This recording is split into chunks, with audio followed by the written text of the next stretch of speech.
Bonjour à tous. Aujourd'hui, nous allons parler d'une œuvre intitulée Le roman de la momie. Il s'agit d'un roman de Théophile Gautier paru en 1857 sous forme de feuilleton dans le Moniteur universel.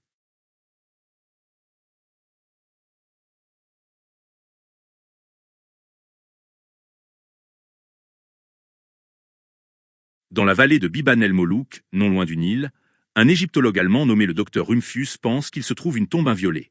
Lord Evandel, grâce à qui l'expédition a été possible, est un jeune Anglais qui est avec lui.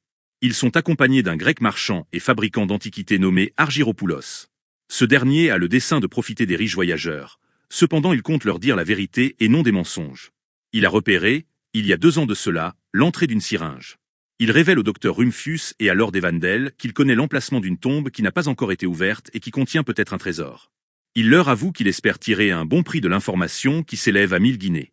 Alors que le docteur Rumphius remet en doute la nouvelle, Lord Evandel accepte la proposition. Argyropoulos leur indique un endroit qui est recouvert d'une énorme pierre. Des fellahs s'occupent d'enlever les blocs de roche. Apparaît alors l'entrée d'un tombeau. Après l'avoir parcouru, il ne trouve rien de particulier. Argyropoulos descend dans un puits, mais celui-ci ne révèle aucune nouveauté. Il comprend qu'il y a du vide derrière les surfaces du rocher. Une brèche permet de découvrir 2 salles qui ne comportent pas non plus quelque chose d'exceptionnel. Le grec remarque une fissure dans une dalle. Après l'avoir fait déceler, plusieurs pièces sont découvertes. Au seuil de la salle où est placé le sarcophage, se trouve une trace de pas qui est restée intacte malgré les siècles. Malgré ses 3500 ans, le sarcophage en basalte noir est intact. Le sarcophage ouvert laisse place à un premier cercueil. Lorsque le couvercle est enlevé, Rumphius s'aperçoit qu'il s'agit d'une femme, ce qui est une chose exceptionnelle puisque cette vallée ne contient que des tombes de rois et que le tombeau est trop complexe pour une femme. Le docteur dit que cette femme s'appelle Tahoser et qu'elle a gouverné l'Égypte. Le coffre est emporté et emmené sur la cange afin que le docteur puisse l'analyser. Le grec reçoit ses 25 000 francs. Le docteur et le lord enlèvent le cartonnage de la boîte et le placent à la verticale. Le docteur sépare le cartonnage de la momie. Cette dernière, entourée de bandelettes, apparaît aux yeux des 2 hommes. Le docteur Rumphius la démaillote. Il découvre une jeune femme qui est étonnamment conservée et n'est pas pétrifiée comme le sont ordinairement les momies. Lord Evandel n'est pas insensible à cette beauté. Le docteur trouve un rouleau de papyrus. Il remarque que le document ne comporte pas les éléments ordinaires d'un rituel. Il souhaite déchiffrer le message, même si cela lui prendra du temps. Le docteur et le lord retournent en Europe. Le lord fait placer le triple cercueil dans son parc, au lieu de donner la momie au British Museum, comme il en avait premièrement l'intention. Après 3 années de travail, le docteur est parvenu à traduire le papyrus. L'auteur donne au lecteur la traduction du parchemin, qui constitue le roman de la momie. Dans une chambre d'un palais de Thèbes, aussi appelée Oph, se trouve une jeune fille d'une merveilleuse beauté. Celle-ci, qui se nomme Tahoser, est accompagnée d'une joueuse de harpe appelée Satou, d'une chanteuse d'une mélopée qui est un hymne d'amour, d'une joueuse d'une espèce de mandore et d'une joueuse de tympanon. Tahoser fait arrêter la musique, car elle se sent trop touchée par celle-ci.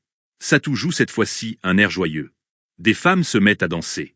Malgré le nouveau rythme, Tahoser reste mélancolique.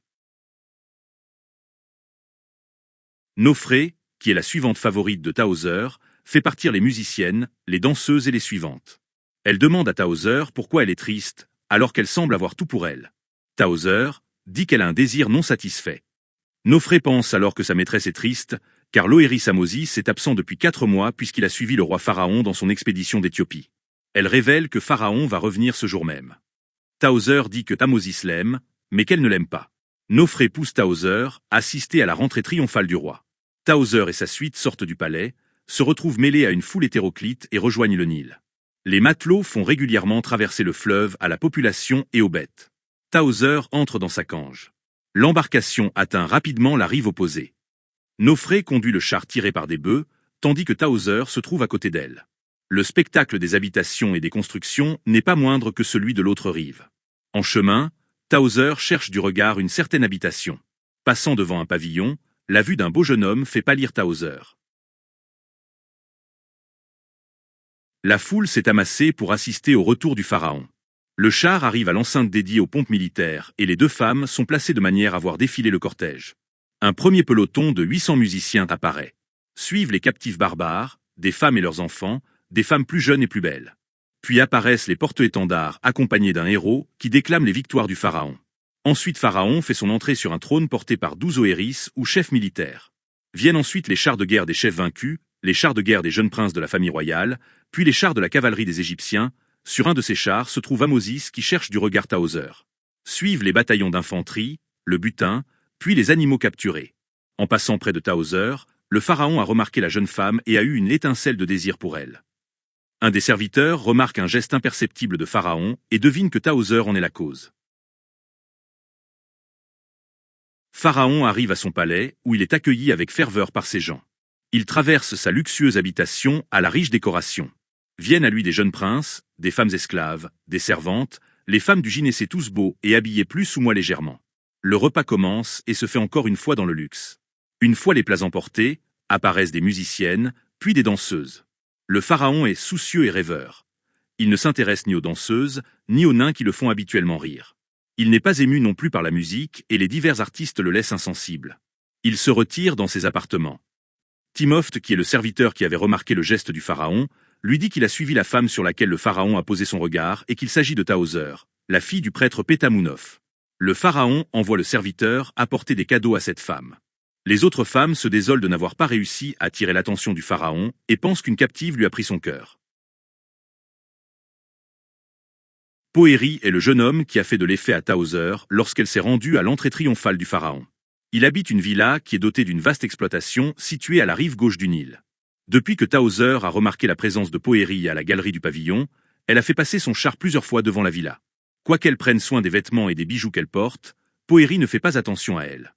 Le pharaon aurait payé bien cher cet amour. De son côté, Tahoser se languit, bien qu'elle essaie d'oublier Poëri. Elle décide de tenter quelque chose. Elle s'habille pauvrement et à l'aube, elle s'enfuit de son palais. Elle traverse le fleuve et se dirige vers le pavillon de Poëri. Voyant une femme malheureuse, Poëri l'invite à entrer chez lui. Tahoser entre dans la maison de Poëri. Elle dit s'appeler Hora et révèle que ses parents sont morts et qu'elle est sans ressources. La jeune femme lui propose, contre son hospitalité, d'effectuer des ouvrages de femme. Poëri lui permet de rester chez lui et de devenir une de ses servantes. Il s'éloigne afin de surveiller les travaux. Un serviteur, sous l'ordre de Poëri, apporte à Tahoser de quoi manger et boire. En vivant sous le toit de Poëri, Tahoser pourra le voir et l'entendre tous les jours. Parfois, elle se questionne sur le futur succès de son entreprise.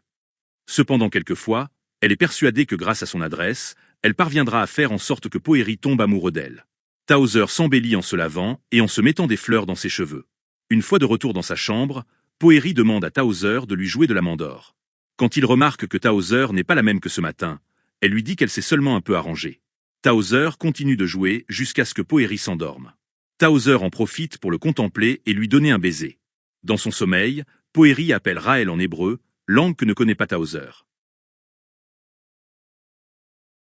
Le matin, Nofré constate l'absence de sa maîtresse dans la chambre.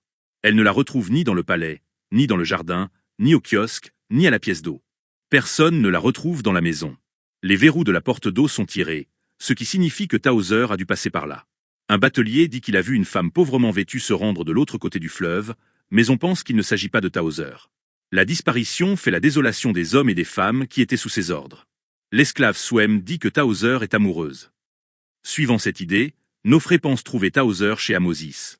Après avoir fait le déplacement, Nofré se rend compte que sa maîtresse ne s'y trouve pas. Ahmosis apprend que Tahoser a disparu. De son côté, Pharaon pense lui aussi à Tahoser et est indifférent aux femmes qui se baignent nues dans la piscine. Il se retire vers ses appartements. Il fait faire porter par Timopht des trésors à Tahoser. Une fois le cortège arrivé, Nofré dit à Timopht que Tahoser est partie et qu'elle ignore où elle est. Timopht rapporte la nouvelle à Pharaon. De son côté, Tahoser n'imagine pas l'inquiétude que doit causer son absence dans sa maison. Elle ne se doute pas non plus de l'amour de Pharaon.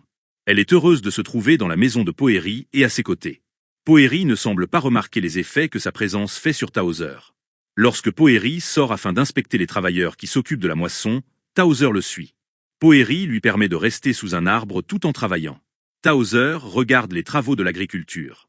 Elle assiste aux côtés de Poëri à la rentrée des animaux à l'étable qu'ils soient bœufs, ânes, chèvres ou oies.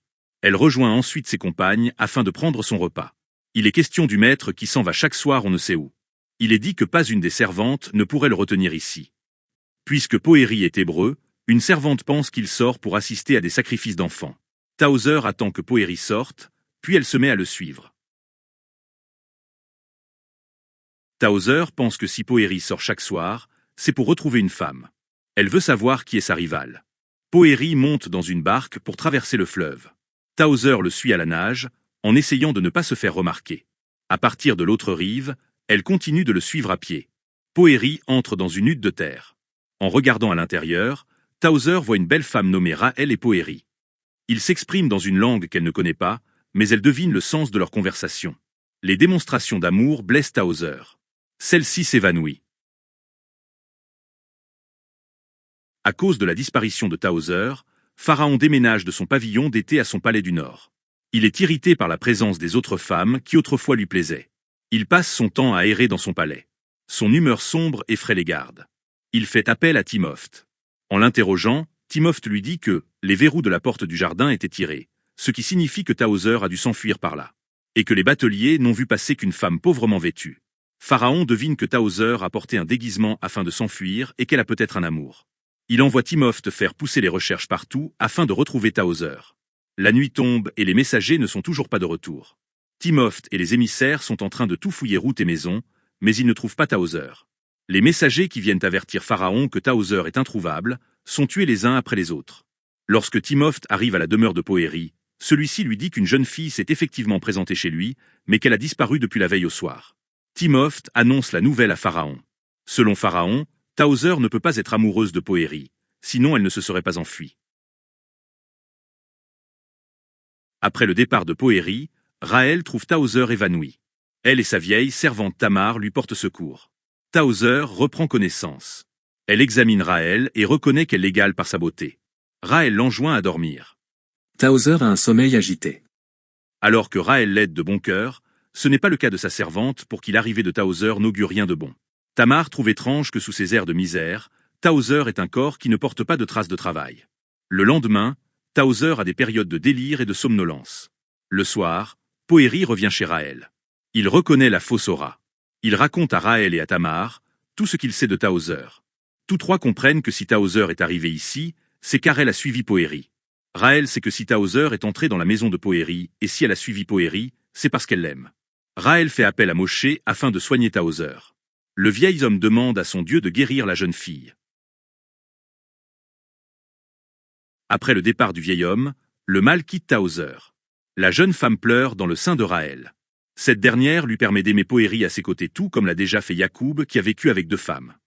Poëri se demande comment Towser a pu faire pour l'aimer puisqu'elle appartient à la caste la plus haute et qu'il est considéré par les Égyptiens comme un esclave. Afin d'être la compagne de Poëri, Towser devra descendre de son rang, l'accompagner dans des régions hostiles et changer de religion.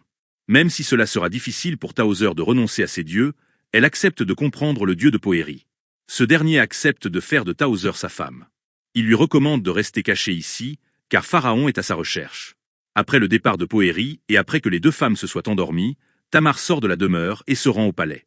Elle se fait battre par des soldats qui ne veulent pas la laisser entrer. Après avoir dit l'objet de sa visite, un noéris, puis Timopht la conduisent auprès du pharaon. Contre l'information de Tamar, Pharaon lui permet d'emporter de l'or et des objets précieux. Tamar livre Towser, car elle ne supporte pas que Poëri puisse se marier avec une Égyptienne. Tamar va le mener jusqu'à l'endroit où se cache Towser. Pharaon monte sur un char et amène avec lui Tamar. Ils arrivent à la demeure de Raël. Pharaon emporte Towser avec lui sur son char. Pharaon revient au palais en compagnie de Towser. Elle essaie de se débattre, mais Pharaon la tient trop bien. Elle comprend qu'il n'y a aucun espoir de fuite dans le palais. Bien que Pharaon soit plus beau que Poëri, c'est Poëri que Towser aime. Toutefois, elle ressent de la vanité à recevoir de l'amour de Pharaon, dont les yeux dardent des flammes sur elle. Il lui dit qu'il l'aime en baisant ses cheveux. Il lui avoue ressentir ce qu'il n'a jamais ressenti avant pour les autres femmes dont il se désintéressait rapidement. Cependant, Towser ne peut pas appartenir à Pharaon, son âme étant restée près de Poëri et de Raël. Pharaon pense que Towser finira par oublier celui qu'elle aime. Le lendemain matin, Raël remarque que Towser n'est plus là. Elle interroge Tamar, qui feint la surprise. Selon Tamar, Towser n'était qu'un fantôme animé par l'enfer afin de séduire et tenter un Israélite. C'est le fait de devoir renoncer à ses dieux qui a mis ce démon en fuite. Tamar se rend au palais afin d'aller chercher son or. Lorsqu'elle se sert, l'avarice transparaît chez cette vieille femme. Elle charge tellement son sac qu'il devient difficile à transporter. De son côté, Towser a été installé dans un appartement splendide. Elle est parée majestueusement.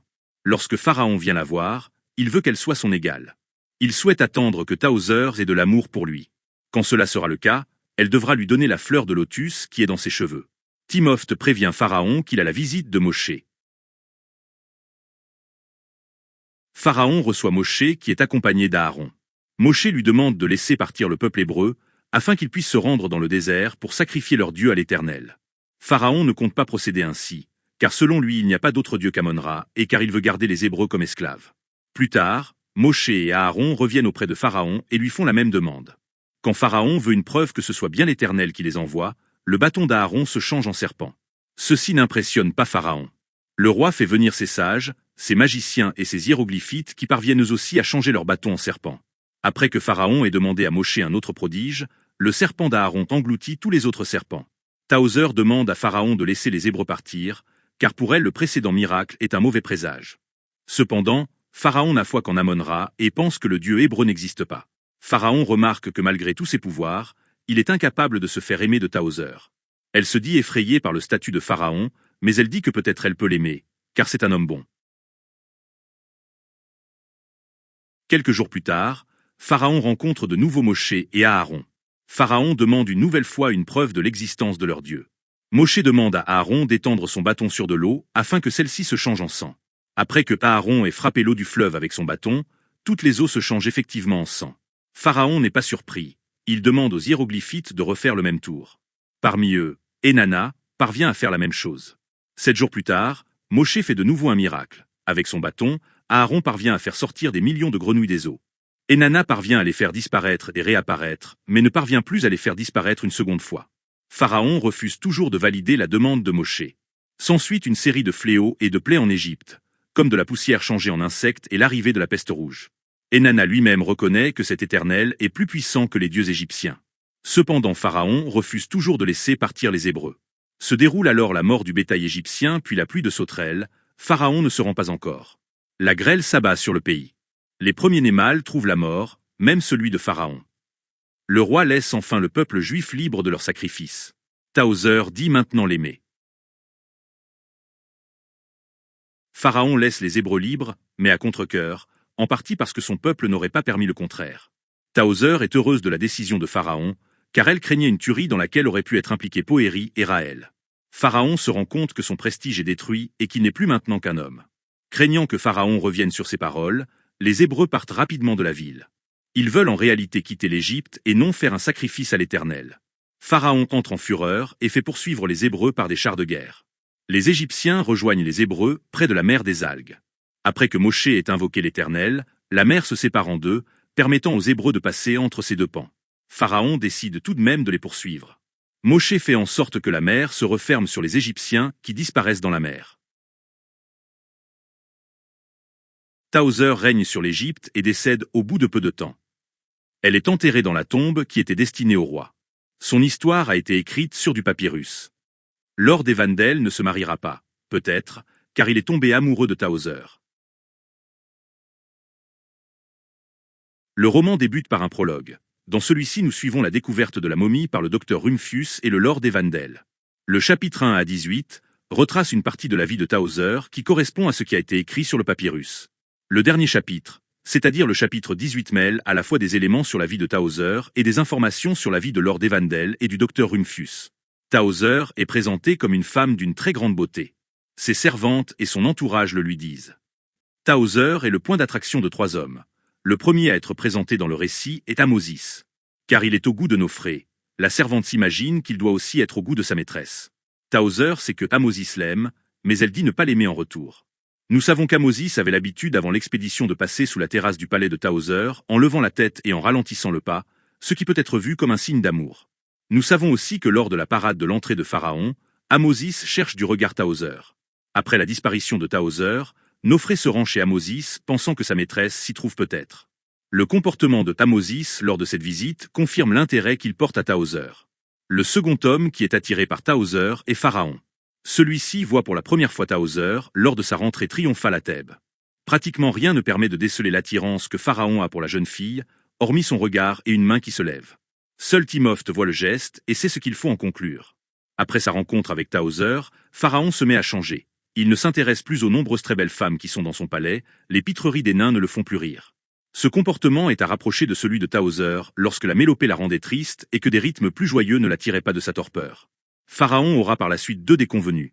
Déjà lorsqu'il apprendra que Towser s'est enfui de son palais, et ensuite lorsqu'il apprendra que Towser s'est enfui de chez Poëri.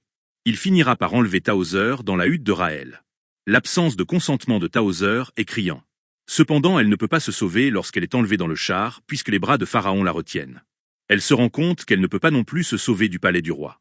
Pharaon n'est pas dupe et sait que Towser ne l'aime pas ou ne l'aime pas encore. Il dit vouloir attendre qu'elle l'aime et lui demande de lui donner une fleur de lotus quand elle se sera mise à l'aimer. Cependant, dans un chapitre ultérieur, nous apprenons que Pharaon a eu un fils qui est décédé premier-né. Cela signifie donc qu'il n'a pas attendu que Towser ait de l'amour pour lui. Ce n'est qu'après que Pharaon ait libéré les Hébreux que Towser lui dit qu'elle l'aime. Si elle le dit, c'est car Pharaon lui apparaît pour la première fois comme un homme et car elle est heureuse du sort de Poëri et de Raël. Il n'est pas sûr qu'elle ait dit cela parce qu'elle était vraiment amoureuse. Dans le dernier chapitre, l'auteur se demande si c'est Pharaon ou Poëri que Towser regrettait. Nul ne saura la réponse. Le troisième homme amoureux de Towser est Lord Evandel alors que 3500 ans les séparent. Celui-ci découvre le corps de la jeune femme dans le prologue après que le docteur Rumphius ait défait les bandelettes de la momie. Nous savons que la momie était initialement destinée à être donnée au British Museum. Le fait que Lord Evandel ait finalement fait installer la momie dans son parc dénote l'intérêt qu'il porte à la jeune femme. Dans le dernier chapitre, le lecteur apprend que Lord Evandel ne veut pas se marier et qu'une des causes possibles est l'amour qu'il ressent pour Towser. Le dernier homme important de l'histoire est Poëri. Le premier chapitre nous montre que Towser est triste en entendant un chant d'amour. Nous pouvons nous douter que Towser ressent une peine de cœur. Le sujet se clarifie dès le deuxième chapitre. Towser cherche à apercevoir Poëri lorsque le char conduit par Nofré passe près de son pavillon. Les effets physiques que produit cette rencontre sur Towser démontrent qu'elle est amoureuse de ce jeune homme. De son côté, Poëri ne remarque même pas la jeune femme sur son char. Le problème est déjà posé. Towser aime Poëri, mais Poëri ne l'aime pas. Lorsque Towser parvient à entrer dans la maison de Poëri, la même scène se répète. En effet, Towser regarde amoureusement Poëri, tandis que Poëri ne remarque pas ses sentiments. L'indifférence de Poëri pousse Towser à mettre en doute sa beauté. Poëri est un personnage particulièrement aveugle, puisqu'il ne remarque que Towser est amoureuse de lui que lorsque Raël le lui dit. Poëri ne sera jamais amoureux de Towser. Raël parle la première de la possibilité que peut avoir Poëri de vivre avec deux femmes en même temps. Même lorsque Poëri accepte que Towser soit sa seconde femme, il ne semble pas plus amoureux qu'avant.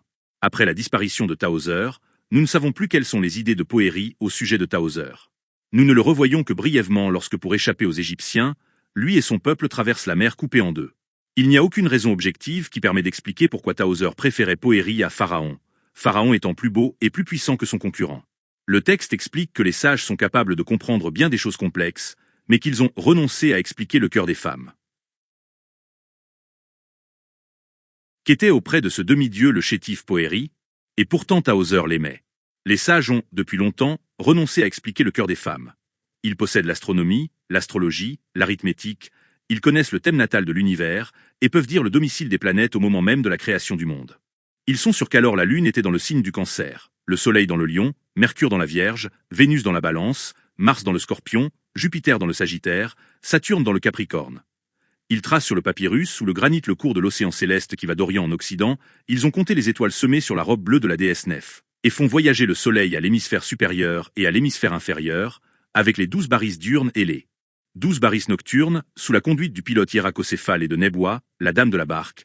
Ils savent qu'à la dernière moitié du mois de Tobi, Orion influe sur l'oreille gauche et Sirius sur le cœur.